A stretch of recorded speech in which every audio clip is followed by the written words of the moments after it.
between Thomas Tuchel and Chelsea, there were never contacts. Hey guys, welcome back to the channel. Fabrizio Romano here as always to keep you posted on the transfer market. Today guys, many things to share on managers, and so let's jump into it together.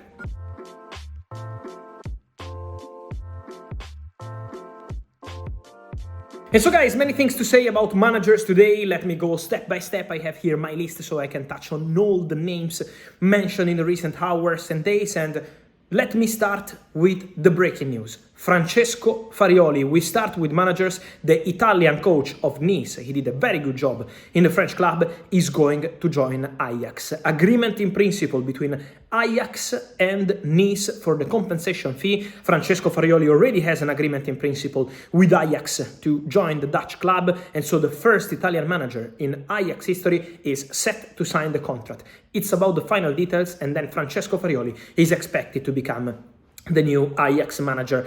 From what I heard, he was not in consideration or in contention for any job in the Premier League top clubs in the recent days. He's really highly rated, really young manager, very good manager, but there were no advanced talks with English clubs. His full focus was on Ajax, and now the agreement in principle is there for Francesco Farioli. And another important breaking news is coming from Italy, because what I told you in the past few days, despite in England we had rumors about other managers for Juventus, like Roberto De Zerbi and others, no, Juventus since January, February, full focused on Thiago Motta, only negotiating with Thiago Motta, only thinking of Thiago Motta as the man they wanted to replace Massimiliano Allegri, and now Thiago Motta said yes to Juventus project. So the contract proposal of Juventus for Thiago Motta is 3-year deal till 2027 with a salary that is going to be a bit less than 5 million euros net per season. So everything is set between Thiago Motta and Juventus. What is missing now? It's the meeting between Thiago Motta and Bologna. He did something fantastic, something historical at Bologna, bringing the club to Champions League football after more than 50 years, so fantastic achievement.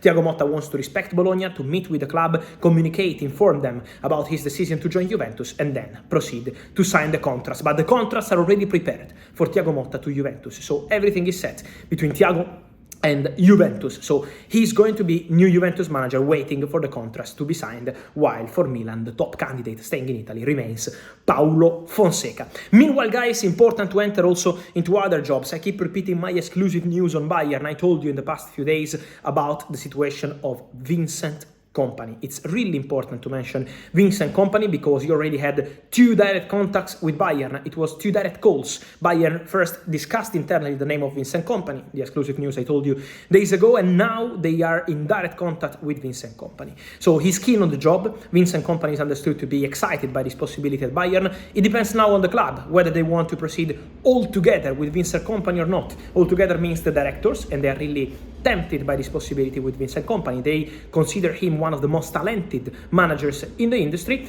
And then, important to say that also the supervisory board, so people like Uli Hoeneß, Rummenigge, are needed to get the green light and proceed with Vincent Kompany. So he's waiting for Bayern, but the conversation is ongoing and he's super keen on the job. Chelsea never made contact with Vincent Kompany in the last 24-48 hours after they decided to part ways with Mauricio Pochettino. Kompany was in the media, but what I heard is that Chelsea didn't start conversations with Vincent Kompany. And about Chelsea, let me clarify something else. No contacts at this stage with Sergio Conceição. So at the moment the situation is quiet around Conceição and Chelsea. I'm not aware of contacts as of now. Then Chelsea are still in the process to decide who's going to be the new manager while I'm recording this video. So let's wait for them to decide. But at the moment I'm not aware of contacts with Sergio Conceição. No contacts also with Antonio Conte, was never an option. Weeks ago we had rumors of Conte offering himself to Chelsea. Conte doesn't have to offer himself to anyone. Conte is not talking to Chelsea, and Chelsea are not talking to Conte. Also with Mourinho the situation is absolutely calm. Nothing is happening between Mourinho and Chelsea. Also about returns for Chelsea, what I wanted to say is that what I'm hearing is that between Thomas Tuchel and Chelsea there were never contacts. We also had rumors on this one, but Thomas Tuchel never spoke to Chelsea in the recent days or weeks, and Chelsea didn't contact Thomas Tuchel. So at the moment it's completely quiet around Tuchel. What we know is that Tuchel would be super keen on the opportunity to return in England. So Tuchel would love to return to Premier League. Also Manchester United could be an attractive destination for him in case they call, but at the moment again between Chelsea and Tuchel there is nothing. Also no contacts talks between Hansi Flick and Chelsea, another name in the media. Chelsea didn't reach out to Hansi Flick, and also important to mention that Chelsea at this stage are not talking to Roberto De Zerbi, another name that we always see in the media, but at the moment between De Zerbi and Chelsea it's completely quiet. Who are the names for Chelsea, in contention for Chelsea?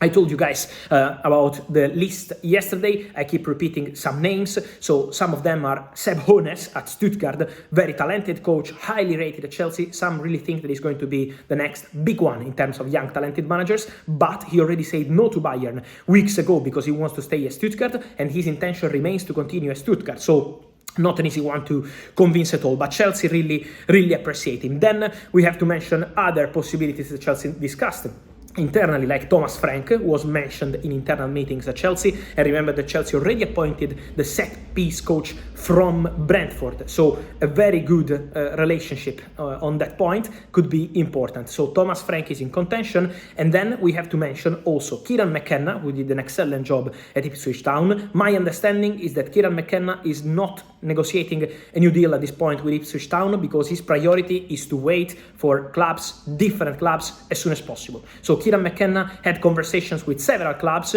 including Brighton. Now let's see what happens at Chelsea, if they will reach out to him or not, but he's been discussed internally. So Brighton want McKenna, he already had contact with Brighton, Chelsea are considering him still an internal process in this case. Then Enzo Maresca also discussed internally, also appreciated by some people at the club, but at the moment nothing is clear in terms of favorite or close to the job, not yet. It's still an internal discussion with Chelsea considering all the options. Enzo Maresca has already disclosed it's around £7 million, so around 10 million euros for Enzo Maresca after they got promoted to Premier League football. And that's it about Chelsea. We have to wait because I'm hearing that the list is still open, so Chelsea are still taking their time to decide who is the man they really want. Meanwhile, let's see also what happens with Mauricio Pochettino, who my understanding is that Pochettino really considers himself open to new possibilities. So in case another top club around Europe decide to call Pochettino now, he feels he has the energy to go. So he's not like tired from Chelsea season or he wants to leave for this season and wait for one more year. No, he's not like Klopp or other managers. Pochettino is ready to continue. Pochettino is ready to return as soon as possible. And so in case some club, including in England,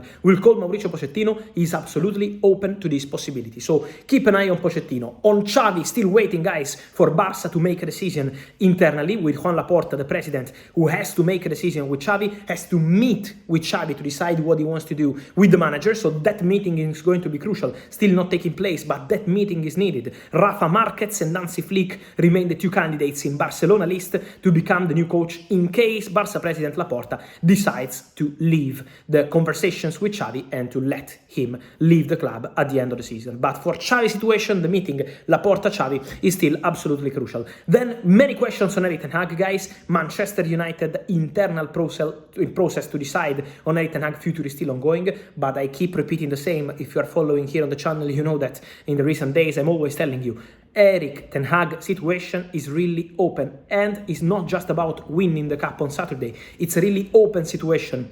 In general, anything can happen with Erik ten Hag, and there is a possibility for him to leave Manchester United, absolutely. It's not just about winning the trophy on Saturday, but to see the attitude, the performance from the squad, and also internally they are planning for things to be discussed as soon as possible to decide on the future of ten Hag. So there is absolutely the possibility of Erik ten Hag fired at Manchester United. It's still not something decided or informing anyone, but for sure the situation of ten Hag is absolutely open, and there is a 50-50 possibility to see his future, and also 50% possibility to see Erik ten Hag leaving Manchester United. And then, guys, let me finish waiting for decisions from Man United and many other clubs with two updates on contracts. Arsenal will soon start talks with Mikel Arteta to extend his contract. He has 1 year left on his contract, but Arsenal consider him absolutely crucial piece of their project, so they want to extend his contract as soon as possible. Aston Villa already extended the contract of Unai Emery, but they want to negotiate a new deal in the summer with the Spanish manager to give him an important salary and to continue this wonderful project they have with the Spanish coach.